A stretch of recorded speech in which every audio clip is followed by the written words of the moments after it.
السلام عليكم ورحمة الله تعالى وبركاته. جمعة مباركة.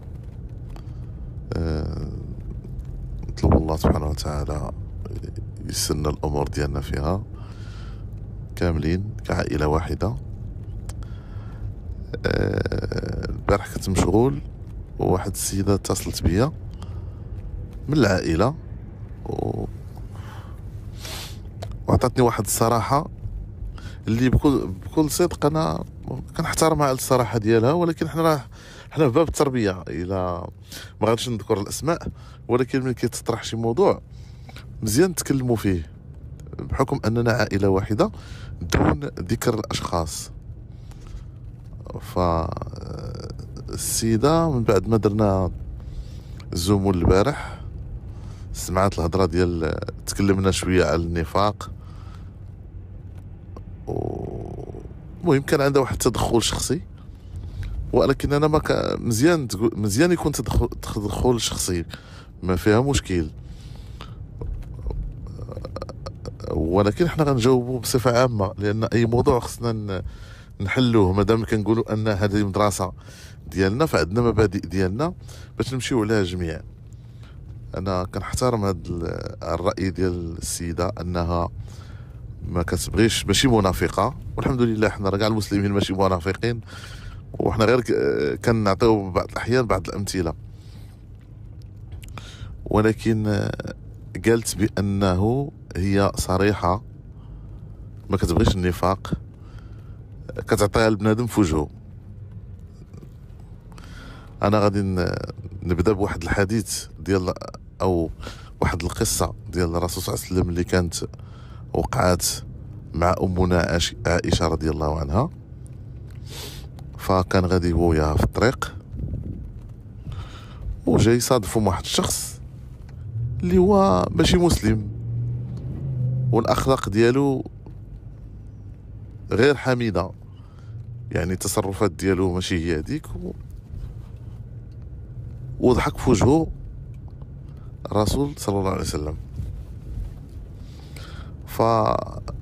مني شافت في أمنا عائشة بمعنى أن هذاك السيد بحال غتقول ليه مثلا ما تضحكش في وجهه لأنه أصلا تيعيرنا تيسبنا كذا. المهم الذي يهمنا هو القول اللي غيقول الرسول صلى الله عليه وسلم. قال لها إنا لنبش في وجوه أناس وقلوبنا تلعنهم، يعني هو كافر وما يكنه للمسلمين واحد البغض واحد الحقد لا يتصور.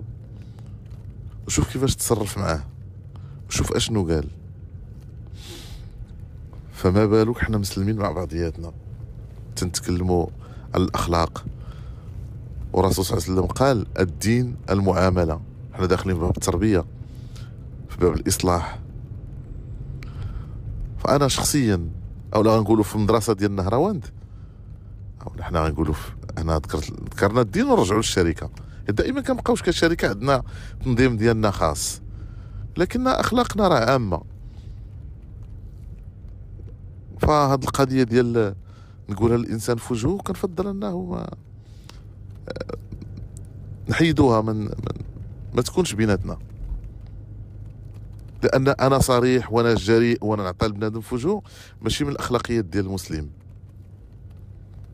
لاننا اذا بغينا ندخلوا في باب الاصلاح وفي باب اننا نتجمعوا، راه جدودنا كيقولوا اللي بغى اللامه كيتعامى. كيف ما كنتكلم انا حتى واحد ما غيعرف الشخص اللي يهضر معايا، ولكن الجواب كان عام. انا هذه الفكره لا احبذها،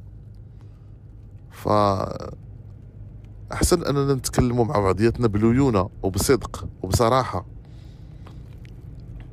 وغادي نبقى فين ما تكون شي فكره بحال هكذا غادي نرد عليها باش تبان الاخلاقيات ديالنا داخل العائله ديال النهروان. خصنا نكونوا هكذا، الا ما كناش هكذا ما غنزيدوش لقدام.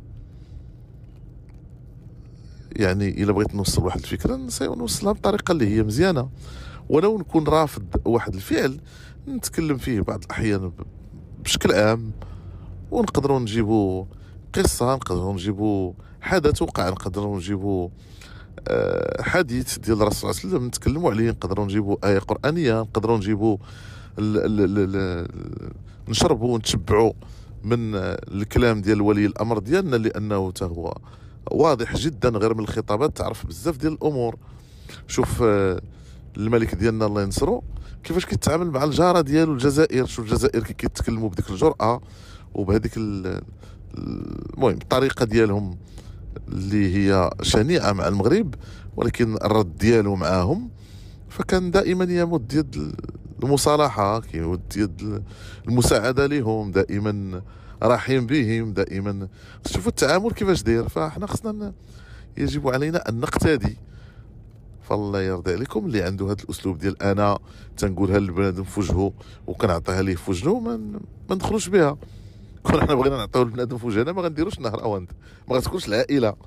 فحنا بغينا الاخلاق تكون اخلاق عامه، هاد الاخلاق تعمنا كاملين، نتكلموا بها كاملين، لان داخله في الفلسفه، فلسفه نهراوند. فالله يرضي عليكم اللي عنده شي حاجه قبيحه بغى يقولها شي واحد يوفرها عنده. كيقولوا لنا انا ديما نبقى نرجعكم غير الامثله المغربيه. قال لك الفم اللي يقول الزمر يقول التمر. صافي ناكلوا الحلاوه كاملين بخير وعلى خير، وغادي يكون الاصلاح. خليو هاد الاخلاق ديال راه غادي نقولها ليه في وجهه، غادي نحيدوها الله يجزيكم بخير، ونحاولوا نمشيو للاصلاح بالليونه. ما كانش الليونه ما غاديش نوصلوا. هذا من جهه. من جهه اخرى هذاك الشخص اللي غادي يجي يقول لي شي معلومه او لا غيقول لي قال فيك فلان، غير يخليها عنده. هنا فين كنهضروا في باب النفاق. اسيدي خلي داك السيد كينافقنا، ولكن كينافقنا وكيحترمنا، لانه ما جاش قال لنا في وجهنا. انت اللي غتجي تقولها لينا يعني ترى ما احترمتيناش. حنا غندخلوا في قله الحياء. راه قال فيك فلان، ومن بعد الكلام غيلصق فيا انا. هذاك فلان اللي عنده شي حاجه غيجي يقولها لي مباشره. مادام انت جيتي توصلها ليا فانت اللي بغيتي تقولها ليا، انت اللي كانت عندك جرأة انك توصل لي هذه الهضره. انا ما تنبغيش انا توصل الهضره ما تنبغيش نسمعو. نقلبوا هذاك. حنا عطينا الظاهر ديالو، الباطن يعلمه الله. حنا تنعطيوه تنقولوا ليه ها كيفاش خص يكون الباطن ديالك. فمني كنهضروا على النفاق خليه هو معنا اليوم غدا بعد غدا حتى يتصلح الحال ديالو، ويتصلح الحال ديالو في خفاء. لا داعي لنا ان نعلم انه كان منافقا. ما في مدى فاش غادي يفيدنا؟ ما غادي يفيدنا والو. فحنا ما نديوهاش في التفاصيل. راه حنا تنتكلموا على الستيل الاحمر ما عندنا ما نديرو به. او لا كلام اخر. انا راه كنجمع الكلمات وكنرد، يمكن نرد اليوم على طرف وغدا بشويه بشويه باش ما يكونش الجواب قاصح بزاف. ف حنا تنقلبوا باش نجمعوا الشمل ديالنا والشمل ديال المغاربه بصفه عامه. حيت هاد الاخلاق واخا تنتكلموا فيها داخل عائله نهروان تنقولوها، ولكن عائله نهروان في العيشه راه في المغرب وسط الشعب المغربي، فهي اخلاق عامه للشعب المغربي. في العائله ديالك مع الاصدقاء ديالك مع اي شخص فهو اصلاح عام. هذا هو النفاق اللي تنتكلموا عليه. ماشي نافقوا معناه كنقول لك انت نافق، لا. هذاك السيد اللي هو تينافقنا كنفضلوا انه ينافقنا وما يقولش لنا كلام في وجهنا، يخليها عنده ما يضرنا ما نضروه. حتى كيف ما كان الحال راه التربيه احيانا خص تخرج بكلام شويه قاصح باش نرجعوا عن هذا الغي. كاينه مساله اخرى واللي غادي نتكلم فيها ملي نكونوا ان شاء الله. هذا الكلام غنعاودوا نتكلموا فيه في المباشر، ولكن انه يجي شي شخص ويهضر معايا ويقول لي انا راه ابلاين وعندي فريق ديالي وخصني نبقى انا تنحكم فيه، وهذه ماشي عائله نهراوند. غير يكون هو واضح مع نفسه. الا كانت تخشى وسط العائله فماشي هذا هو الاسلوب. الا كنا بدينا الكتاب ديالنا وحاطين ايات قرانيه واحاديث نبويه فلا الرسول صلى الله عليه وسلم المعامله ديالو كقائد ماشي هي هذه، ولا ولي امرنا كقائد ماشي هو هذا، ولا جدودنا كقاده ما كانش هذا هو الاسلوب ديالهم. ولا الام ديالك وديالي كانوا شخصيات قياديه اللي ما يمكنش حنا بكل صراحه كنفتقدوا هاد القياده الحقيقيه، كنفتقدوها في هذا الوقت، فبغينا نرجعوها. فما بغيناش شي واحد يكون قائد بالصوت ومالنا، هذا راه ولات عبوديه. فإلا بغيتك تكون قائد، كون قائد بالمحبه. الفريق ديالك الا ما كانش باغيك بالمحبه، دير شويه د النفس وخليه عليك. كوميم حنا عندنا كرامه. واحد الانسان تتجيبو تدخلو ما كتاثروش وكتلوحو للشركه اولا كتلوحو وسط العائله وما تاثروش، اش غيبقى يدير معاك في نظرك؟ دير المجهود. شنو ما خصناش حنا غنوليو كنهضروا في ماشي في العبوديه ديال الانسان. راه الناس جايين عندنا باش تلقى راحتها، باش تدخل وسط العائله، وراه جاي من عائلته وجاي لعائلتك باش يرجع واحد الطاقه ايجابيه، باش يرجع واحد الاخلاق معينه للدار ديالو، باش يجي يخدم هو ناشط، ماشي جاي جالس هو مربع يدو. لا، هذاك الحكام الخيب انا ما عنديش. بعدا انا شخصيا تنتكلم، ما عمرني نهضت شي حد ولا غوت شي حد وانا وسط داري مع وليداتي. هذا ماشي اسلوبي. ومادام انا مؤسس ديال الشركه وانا اللي حطيت هذا القانون التنظيمي، فما يجيش شي واحد بشي قانون تنظيمي اخر. فبكل ليونه، اللي ما حتى هذا السيد اللي ما قابلش طريقه باش كنخدموا او لا هو عنده شي فلسفه معينه نحترموه، غير ما يضرنا وما نضروه، يخلينا في الاسلوب ديالنا. اللي بغى القياده بالطريقه باش كتبنا هذاك الكتاب مرحبا، اللي بغى شي قياده اخرى فيها الحكام ما هذا كلام تاني. انا لا، ماشي الطبع ديالي هذا. وحتى هو كنقولوا ليه الله يرضي عليك، الا ما خلينا عليك في افتقار كاع، الا ما عجبكش الحال خلينا في السياسه ديالنا، خلينا في الاخلاقيات ديالنا اللي غاديين فيهم. فإلا غدير فريق وتجمع لك بحال ديك الكبه ديال النحل كما تنهضروا، وتجمع لك بالمحبه، مرحبا. ولكن الا غدير لنا فريق وسط العائله وعنده مبادئ ديالك انت خاصه، فالله يرضي عليك ديه لشي شركه اخرى. حنا ما كننافسوش الشركات، غادي دقه تنوصلوا بشويه علينا. المجتمع ما تيكونوش البشر، هو الله سبحانه وتعالى اللي غادي يكونوا. فالناس ديال النهروان غيجيبهم مولانا بالطريقه اللي بغا هو، ماشي الطريقه اللي بغينا حنا.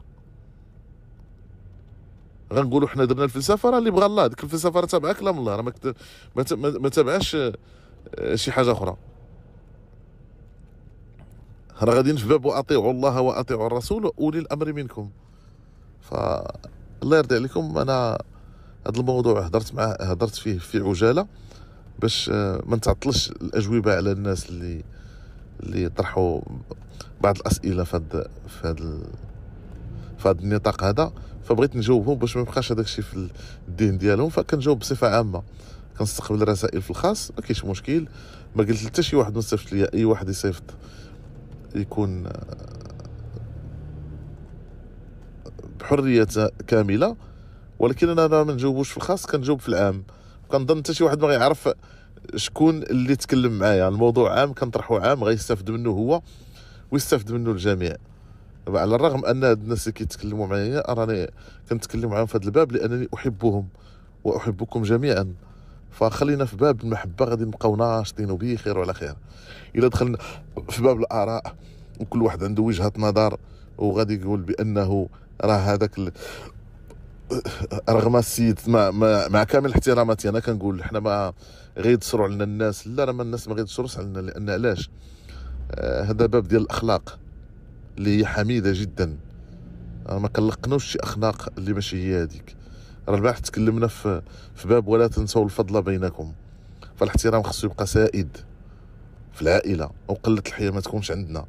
ونشطوا بلا، نبقاو ناشطين دائما، ونتلاقاو مع بعضياتنا ونديو طاقه ايجابيه، وندخلوها على وليداتنا، وندخلوها على الاصدقاء ديالنا، والتجاره ديالنا تمشي فيها البركه، ونمشيو عادي. انا راه بكل بساطه هذا يوم الجمعه يوم مبارك عند الله سبحانه وتعالى، اقسم بالله العلي العظيم ما دمت على قيد الحياه. راه هاد الفلسفه غنقولوا بالدارجه ما غنتزاقل فيها على حرف كتبتو فيها. فكونوا هانيين. وعاد نتكلموا بانه رغم انني يمكن بعيد في السياج، كانت تقولوا بان الحاج راه ما بعيد، راه ما غيجيبش الاخبار. لا، كلشي تيوصل، اي حاجه تتوصل، اي حاجه كتفوت الهضره بينك وبين مولاك عرف راه خرجات.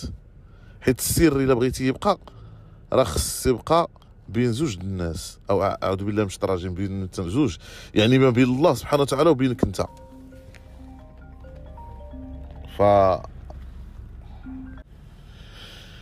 فالله يخليكم، نخليو هذه المواضيع ان شاء الله تنتكلموا بها في المباشر. فخلينا واحد المحبه سائده، وبغينا فريق ديال الفريق او العائله ديالنا كلها تسودها، تنتشر فيها المحبه. حكم بالمحبه، حكم بالمحبه، حكم بالاخلاق الحميده. لاش خصنا حنا تنشدوا الناس ونعصيهم؟ امالنا راه جايين الناس باش ترتاح، جايين الناس باش تحرر من العبوديه ديال العمل الشاق، ولا ديال يمكن الناس راه عندهم ماضي خايب في هذا المجال. فاحنا ما غاديش نعاودوا نكرروه. راه ما مزروبين شاب شويه، راه رزق بيد الله سبحانه وتعالى، مضمون عندنا الحمد لله. ما كاينش اللي غيحيدوا لينا، ما كاينش الشخص اللي غادي يحيد لينا رزقنا. نهار رزق بيد الله سبحانه وتعالى، وانتوما رزقكم بيد الله سبحانه وتعالى. فما ما نضربوش على شي حاجه اللي هي ما بيديناش اصلا، وما يمكنش نتكلموا عليها. فنتكلموا في الاخلاق ديالنا اللي امرنا الله سبحانه وتعالى نديروا بهم، والباقي خليه على مولانا. الجوارح تعمل والقلوب تتوكل، الجوارح تعمل والقلوب تتوكل. فخلينا في هذا الباب، وانا نهز عليكم الدق على لا ولا سيدي اللي يهضر معاهم. فاللي عنده شي حاجه خايبه يعيط ولا يخلي ميساج، والا كان عندي وقت نهضر معاه ما كاين حتى شي اشكال. الا كان عندنا وقت عاوتاني خص تعرفوا بانه راه حنا غاديين تنكبروا، فمن الافضل ان نجاوبوا بشكل عام. الخاص الا كان شي استعجال خطير جدا، الا ما كانش فمن نحاولوا حتى الوقت ديالنا باش نهار تمشي على خاطرها. انا ما خفيتش رقم الهاتف ديالي، رقم الهاتف موجود عند الكل، ولكن نمشيو بليونه، لان واحد الوقيته راه ما نقدرش غنجاوب عامه ولكن بشكل خاص راه ما غاديش يمكن ليا. فالله يرضي عليكم، حنا تنديروا شي لقاء ولا نقاش ونتكلموا في هاد التفاصيل ديال هادشي اللي تكلمنا فيه اليوم. فقط بغيت نعطي اجوبه مختصره للجميع، والى لقاء قادم. والسلام عليكم ورحمه الله تعالى وبركاته.